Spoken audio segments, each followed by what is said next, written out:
आज की वीडियो में हम एक ऐसे टॉपिक को देखने वाले हैं जिसे हम किसी भी नज़रिए से देखें तो वो टॉपिक हमारे लिए या वो चैप्टर हमारे लिए काफ़ी इंपॉर्टेंट होता है। चाहे आप छोटी क्लासेस में हो, चाहे 8th में हो, चाहे 10th में हो या 12th में हो, या इनको क्लियर करने के बाद अगर आप किसी भी प्रकार के कंपटीशन वाले एग्ज़ाम की तैयारी कर रहे हैं तो वहाँ से इसमें से क्वेश्चन भर भर के पूछे जाते हैं। तो आइए स्टार्ट करते हैं। सबसे पहले एक बहुत बेसिक सा क्वेश्चन इस चैप्टर को देखते ही हमारे मन में आता है कि ये रिप्रोडक्शन यानी कि प्रजनन, हिंदी में कहें तो प्रजनन या इंग्लिश में कहें तो रिप्रोडक्शन क्या है। तो अगर हम इसके वर्ड को बहुत ध्यान से भी तोड़े तो भी हमें इसकी मीनिंग समझ में आ जाएगी। जैसे री मतलब फिर से, प्रोडक्शन मतलब बनाना यानी कि फिर से बनाना। जिस तरीके से हम कहते हैं ना रीअरेंजमेंट यानी कि फिर से व्यवस्थित करना, यानी कि फिर से अरेंज करना। सिंपल सी बात है। तो अगर इसके वर्ड को हम ध्यान से भी समझे तो ये कहना चाह रहा है कि फिर से कोई चीज को बनाना। अब थोड़ा सा इसे हम इसी किताबी भाषा में देखते हैं। All living organisms have the ability to produce young ones of their own kinds। यानी कि सभी प्रकार के ऑर्गेनिजम्स के अंदर ये एबिलिटी होती है कि अपने जैसे ये यंग वंस को, अपने जैसे बच्चे को ये जन्म दे पाएं यानी कि प्रोड्यूस कर पाएं। The process by which a living organism produce its own kind is known as a reproduction। यानी कि वह प्रोसेस जिसकी वजह से लिविंग ऑर्गेनिज्म अपने जैसी संतान को, अपने जैसे ऑफस्प्रिंग को प्रोड्यूस कर पाता है यानी कि अपने जैसे बच्चे को उत्पन्न कर पाता है, वही आपकी प्रक्रिया, वही आपकी प्रोसेस रिप्रोडक्शन कहलाती है। The young ones formed are called the offspring. यानी कि जो यंग वन बनता है, जो नौजवान या जो बच्चा पैदा होता है, उसे ही हम ऑफ स्प्रिंग कहते हैं। तो ऑफ स्प्रिंग का मतलब क्या होता है? बच्चा या कह लीजिए संतान। ठीक है, अब आपको डाउट नहीं होना चाहिए। अब हम आगे से ऑफ स्प्रिंग वर्ड को ही यूज करेंगे। चलिए, reproduction result in continuity of the life from one generation to the next. यानी कि अगर हम इसे सिंपली समझना चाहें तो ये रिप्रोडक्शन आपका क्या करता है, वो हमारे अर्थ के ऊपर जो पॉपुलेशन है उसको मेंटेन रखने का काम करता है। क्योंकि हमें पता है कि पर डे, हर रोज़ कुछ लोग मरते हैं तो उससे कुछ लोग ज़्यादा पैदा होते हैं। आप कह सकते हैं कि मरने वालों की संख्या कम है और जो जन्म लेते हैं, जो पैदा होते हैं, उनकी संख्या ज़्यादा है। यानी कि सिंपली कहें तो रिप्रोडक्शन के ही कारण, रिप्रोडक्शन की ही वजह से एक जनरेशन से दूसरी जनरेशन तक आपकी कंटिन्यूटी बनी रहती है, यानी कि लाइफ चलती रहती है। अब अगर हमसे कहा जाए कि अगर हम बहुत कम शब्दों में किस तरीके से रिप्रोडक्शन को हम एक्सप्लेन कर पाएंगे तो हम कह सकते हैं कि ability of living organism to produce offspring of their own kind is reproduction. यानी कि उनके अंदर ये एबिलिटी होना, यानी कि ऑर्गेनिज्म के अंदर ये एबिलिटी होना कि ये अपनी जैसी संतान को, अपने जैसे ऑफ स्प्रिंग को प्रोड्यूस कर पाएँ, यही क्या है? रिप्रोडक्शन है। चलिए, अब हम देखते हैं मोड ऑफ रिप्रोडक्शन, यानी कि कितने तरीकों से हम रिप्रोडक्शन या प्यार की प्रोसेस को कर सकते हैं। ठीक है, आइए समझते हैं। All organism do not reproduce in the same way but all the organism reproduce in one way और द अदर वे। यानी कि यहाँ पे कहना चाह रहे हैं कि सभी ऑर्गेनिज्म एक ही तरीके से रिप्रोडक्शन करते हो ये तो जरूरी नहीं है, लेकिन सभी ऑर्गेनिज्म रिप्रोडक्शन करते हैं ये जरूरी है। भले उनके करने का तरीका आपका अलग अलग हो, चाहे वो इस तरीके से करते हो चाहे इस तरीके से करते हो, वो बात अलग है, लेकिन सभी ऑर्गेनिज्म रिप्रोडक्शन करते हैं, ये बात सही है। अब मन में क्वेश्चन है कि वो कौन कौन सा तरीका है जिसके थ्रू वो रिप्रोडक्शन करते हैं। तो जो लिविंग ऑर्गेनिज्म है वो दो ही तरीकों से आपके रिप्रोड्यूस करते हैं। एक आपका सेक्सुअल रिप्रोडक्शन या दूसरा आपका असेक्सुअल रिप्रोडक्शन। देखिए, इससे संबंधित एक तरीके क्वेश्चन पूछ के इंसान को थोड़ा सा भटकाने की कोशिश की जाती है। जैसे पूछा जाता है कि क्या जैसे हमारे लिए डाइजेशन जरूरी है, रेस्पिरेशन जरूरी है, क्या वैसे ही हमारे लिए रिप्रोडक्शन भी जरूरी है? तो हाँ, बिल्कुल जरूरी है। ये बहुत ही लाइफ का बहुत ही इसेंशियल पार्ट है, बहुत ही जरूरी पार्ट है। ऐसे समझिए, जैसे ह्यूमंस के लिए या किसी भी प्रकार के अदर ऑर्गेनिज्म के लिए जीवित रहने के लिए बहुत सारी प्रोसेस का जरूरत होता है। जैसे कि आपका ब्लड का सर्कुलेशन हो गया, डाइजेशन हो गया, रेस्पिरेशन हो गया, इन सभी प्रोसेस की जरूरत होती है। उसी तरीके से स्पीसीज में कंटिन्यूटी को बनाए रखने के लिए जो रिप्रोडक्शन है वो बहुत ही इसेंशियल पार्ट है, बहुत ही जरूरी पार्ट होता है। वो बात बिल्कुल अलग है कि अगर हमें किसी भी चीज का लिमिट से ज्यादा यूज करें या उसका एक तरीके से फायदा उठाएं तो वो चीजें हमारे लिए प्रॉब्लम बन जाती है, जो आज के टाइम पे हमें देखने को मिलता है। ये जो पॉपुलेशन ब्लास्ट वाली जो कंडीशन है वो कहीं ना कहीं इसी के गलत इस्तेमाल की ही एक वजह है। चलिए हमें अपना ध्यान एकत्रित करना है, हम ध्यान से भटक रहे हैं तो हमें कम समय में ज़्यादा चीज़ों को एक्सप्लेन करना है। तो हमने अभी समझा कि दो तरीके से हम रिप्रोडक्शन कर सकते हैं, एक आपका सेक्सुअल, एक आपका असेक्सुअल। अब हम सबसे पहले सेक्सुअल रिप्रोडक्शन के बारे में अच्छे से समझेंगे कि क्या होता है आपका सेक्सुअल रिप्रोडक्शन, यानी कि हिंदी में कहें तो लैंगिक जनन। देखिए, sexual reproduction, two parents are needed to produce a new individuals, यानी कि सेक्सुअल रिप्रोडक्शन के अंतर्गत हमें दो पेरेंट्स की जरूरत होती है, एक आपका मेल, एक आपका फीमेल, और यही आपस में रिप्रोड्यूस करके एक नए इंडिविजुअल का, एक नए व्यक्ति का, या कह सकते हैं एक न्यू ऑफस्प्रिंग को क्रिएट करेंगे, यानी कि प्रोड्यूस करेंगे। नहीं, यहाँ से हमें दो चीजें सीखने को मिलती है। एक तो चीज सेक्सुअल रिप्रोडक्शन क्या है, इसमें हमेशा हमें दो पेरेंट की जरूरत पड़ेगी, एक मेल और एक फीमेल आपस में कंबाइन होके जो आपका प्रोड्यूस होगा, जो बच्चा होगा, वही क्या है, वो एक नया ऑफस्प्रिंग है, न्यू बॉर्न बेबी हो गया।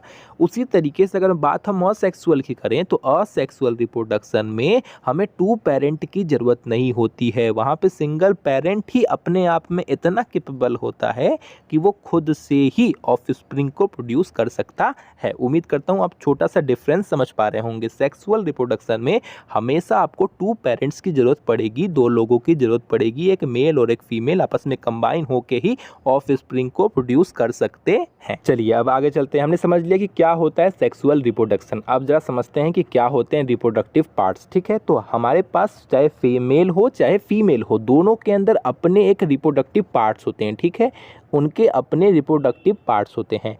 Each parent produce special sex cell known as gamete, यानी कि हर पेरेंट के अंदर से एक स्पेशल सेक्स हार्मोन या एक स्पेशल सेक्स सेल का सेक्रेशन होता है, आप ऐसे कह सकते हैं, जिसे हम गैमीट्स के नाम से जानते हैं। यानी कि आप एकदम सिंपली समझना चाहें तो आप ऐसे समझ सकते हैं कि जो मेल होता है, मेल के अंदर से जो स्पर्म रिलीज होता है उसे हम गैमीट कहते हैं, और जो फीमेल के अंदर से भी जो स्पर्म रिलीज होता है उसे हम गैमीट्स कहते हैं, या कह सकते हैं जो फीमेल के अंदर से ओवम रिलीज होता है, वो जो एग रिलीज होता है, उसे हम गैमीट्स कहते हैं। चलिए कोई बात नहीं, अगर आपको यहाँ पे कोई डाउट होगा तो अभी आगे चल के चीज़ें आपको और क्लियर हो जाएंगी। चलिए अब बात करते हैं कि सेक्सुअल रिप्रोडक्शन में कौन कौन सी प्रोसेस इन्वॉल्व होती है। तो देखिए, इसके अंदर ये कुछ फॉलोइंग स्टेप्स होते हैं, जैसे फॉर्मेशन ऑफ गैमीट्स, यानी कि गैमीट्स का बनना। ठीक है, वो क्या कहलाता है, वो कहलाता है गैमेटोजेनेसिस। ठीक है, union of male and female gametes, यानी कि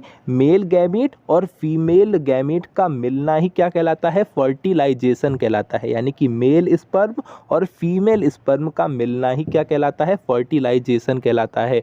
या एक भाषा में और कह सकते हैं कि मेल स्पर्म और जो फीमेल का ओवम या एग है, उनका आपस में मिलना ही, फ्यूजन होना ही फर्टिलाइजेशन कहलाता है।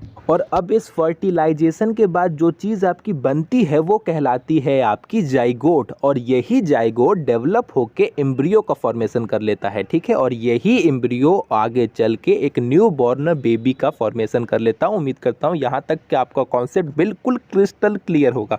बाकी इस टॉपिक के ऊपर एक शॉर्ट वीडियो आएगी, आप उसे देख के भी आसानी से समझ सकते हैं। इस टॉपिक को, इस खासकर इस टॉपिक को समझाने के लिए एक शॉर्ट वीडियो आएगी, उसे देख के आपके ज़्यादा कॉन्सेप्ट क्लियर हो जाएंगे। चलिए अब हम अपने आगे की टॉपिक पे चलते हैं। सबसे पहले हमने क्या देखना है, गैमेटोजेनेसिस क्या है। ठीक है, तो आइए समझते हैं कि गैमेटोजेनेसिस क्या है।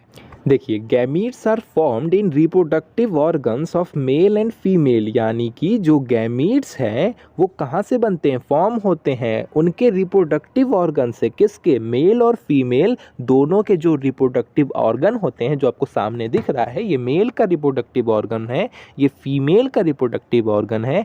इन्हीं ऑर्गन्स के द्वारा इस गैमीट्स का, यानी कि कहें कि मेल सेक्स हार्मोन और फीमेल सेक्स हार्मोन कह सकते हैं, या कह सकते हैं मेल स्पर्म या फीमेल स्पर्म, या कह सकते हैं स्पर्म एंड ओवम का सेक्रेशन होता है, या यहीं से इसका फॉर्मेशन होता है। कई सारे वर्ड हैं, आपको जो वर्ड अच्छा लगे आप उसे अडॉप्ट कर लीजिए। ठीक है, इसके अलावा अगर बहुत सिंपली बोलना चाहते हैं तो आप कह सकते हैं कि गैमीट्स कहाँ से बनता है, तो जो मेल सेक्स ऑर्गन, या कह सकते हैं जो मेल रिप्रोडक्टिव पार्ट्स है और जो फीमेल रिप्रोडक्टिव पार्ट्स है, उनके द्वारा गैमीट्स का फॉर्मेशन किया जाता है। सिंपल सी बात है। These are formed by a type of cell division called reduction division, यानी कि ये एक टाइप ऑफ सेल डिवीज़न की वजह से ये क्रिएट होते हैं जिसका नाम है रिडक्शन डिवीज़न, यानी कि ये सेलों के डिवाइड होने से बनते हैं और इसे ही रिडक्शन डिवीज़न कहते हैं। चलिए आगे देखते हैं। The male parent produce male gametes called sperm, यानी कि मेल जो पेरेंट होता है वो मेल गैमीट्स को सेक्रेट करता है जिसे हम स्पर्म के नाम से जानते हैं, और जो फीमेल पेरेंट होती है वो फीमेल गैमीट को प्रोड्यूस करती है जिसे हम ओवा या ओवम के नाम से जानते हैं। सिंगुलर को यानी कि एक की बात की जाए तो हम उसे ओवम कहेंगे, वैसे हम उसे ओवा कहते हैं, या इन सबसे बेटर है कि हम उसे एग कहें या ओवम कहें। सिंपल सी बात है, हम जो भी मन में आए आप कह सकते हैं। अब हम बात करते हैं, ये हमने देखा गैमेटोजेनेसिस। अब हम बात करेंगे फर्टिलाइजेशन की, कि क्या होता है फर्टिलाइजेशन, हिंदी में कहें तो निषेचन क्या होता है। तो अब देखिए फर्टिलाइजेशन क्या कहता है। फर्टिलाइजेशन कैसा है कि the process of fusion of sperm nucleus with the nucleus of ovum bracket में एग इज कॉल्ड फर्टिलाइजेशन। यानी कि बहुत सिंपली अगर आपको समझाना चाहूँ तो आप ये कह सकते हैं कि स्पर्म और ओवम यानी कि एग का मिलना ही क्या कहलाता है, फर्टिलाइजेशन कहता है। यानी कि मेल से मेल स्पर्म, फीमेल से फीमेल स्पर्म, इन दोनों का आपस में फ्यूज होना ही, कंबाइन होना ही क्या कहलाता है, फर्टिलाइजेशन कहलाता है। देखिए when a sperm and ovum fuse together they from zygote, और जब आपका मेल का स्पर्म यानी कि स्पर्म और जो फीमेल का स्पर्म यानी कि जो आपका होता है ओवम यानी कि एग, ये जब आपस में कंबाइन होते हैं तो इनके मिलने से जो बनता है उसे हम जाइगोट कहते हैं।